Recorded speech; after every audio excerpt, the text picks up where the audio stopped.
Hello friends, तो चलिए आज की स्टोरी स्टार्ट करते हैं। मौन। जहाँ एक बहस हजार फसादों की जड़ बन सकती है, वहीं एक चुप्पी हजार फसादों से बचा सकती है।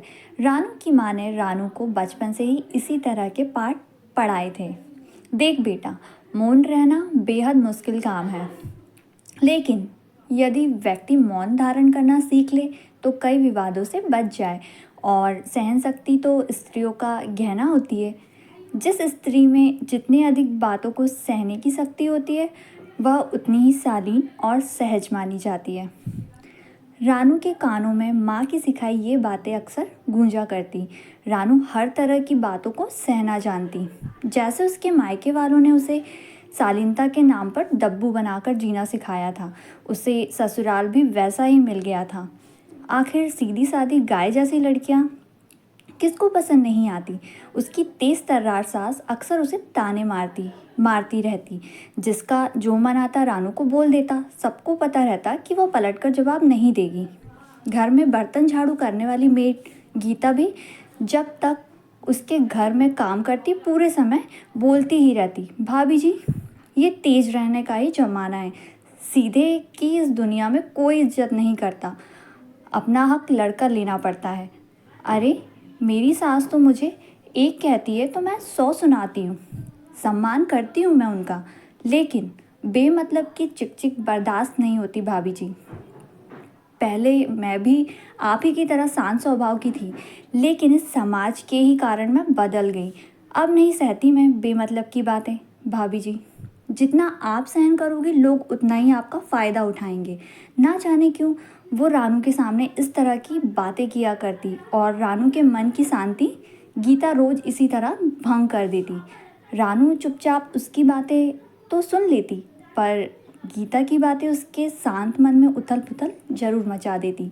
यहाँ घड़ी में 2 बज रहे थे। काम से फुर्सत होकर सास बहू आज के अखबार के अलग अलग पन्ने पकड़कर पढ़ रही थी। तभी रानू की सास का मोबाइल बज उठा। कुछ देर तक बड़ी गंभीरता से सामने वाले की बातें सुनती रही, फिर कुछ देर बाद बोली, अरे ऐसा कैसे? तू डांस एकेडमी में डांस सीखने क्यों नहीं जाएगी? मैं कहती हूँ कि वे लोग ऐसा कहने वाले होते कौन हैं? इस तरह अपनी मर्जी वे तुझ पर नहीं थोप सकते। अरे बेटा, ये गाय जैसी ज़िंदगी जीना बंद कर और अपनी बात रखना सीख।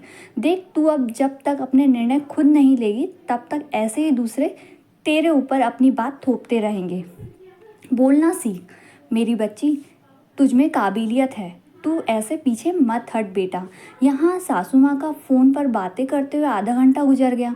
रानू उनकी बातों से समझ गई थी कि उसकी ननद का फ़ोन है, और उसकी डांस क्लास को लेकर उसके ससुराल में फिर से कोई बवाल खड़ा हुआ है, जैसा कि आजकल आए दिन हो रहा था।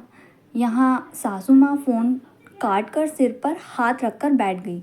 रानू धीरे से उठी और अपनी सास के हाथों में अखबार का एक पन्ना थमाते हुए एक ऐड पर उंगली रख दी, जिस पर लिखा था, आपके शहर में एक बार फिर कल से हो रहे हैं ऑडिशन। यदि आपकी आवाज़ में है दम तो आजमाएं अपनी किस्मत। सासू माँ ने ऊपर की ओर सिर उठाया तो देखा कि रानू वहाँ नहीं थी। पास के कमरे से निकलती रानू कंधे पर टंगे बैग को संभालती हुई बोली, माँ जी, कल ऑडिशन है, तो सोच रही हूँ कि कुछ अच्छा पहनूं, इसीलिए कोई अच्छी सी ड्रेस खरीदने मार्केट जा रही हूँ। बाय माँ जी। उसकी सासू माँ दंग थी। रानू ने आज उनसे कुछ पूछना तक जरूरी नहीं समझा। शायद उनका जवाब वह पहले से ही जानती थी। इसीलिए जब पिछली बार यही ऐड दिखाकर बड़े आग्रहपूर्ण तरीके से उसने उनकी परमिशन मांगी थी, तब उन्होंने साफ मना करते हुए उसे 10 खरी खोटी सुनाई थी। लेकिन ऐसे कैसे बिना पूछे जा सकती थी रानू? ये तो उनका घोर अपमान था। वे उठी और तेज आवाज में बोली, वहीं रुक जाओ बहू। रानू कुछ घबराई थी, लेकिन फिर भी वह आज अपने फैसले पर अडिग थी। वह रुकी और उसकी सासू माँ ने उसे गले लगाकर कहा, शाबाश बेटा, यही हिम्मत दिखाने की ज़रूरत है तुम लोगों को। काश तेरी ननद भी ऐसे ही हिम्मत दिखा सके।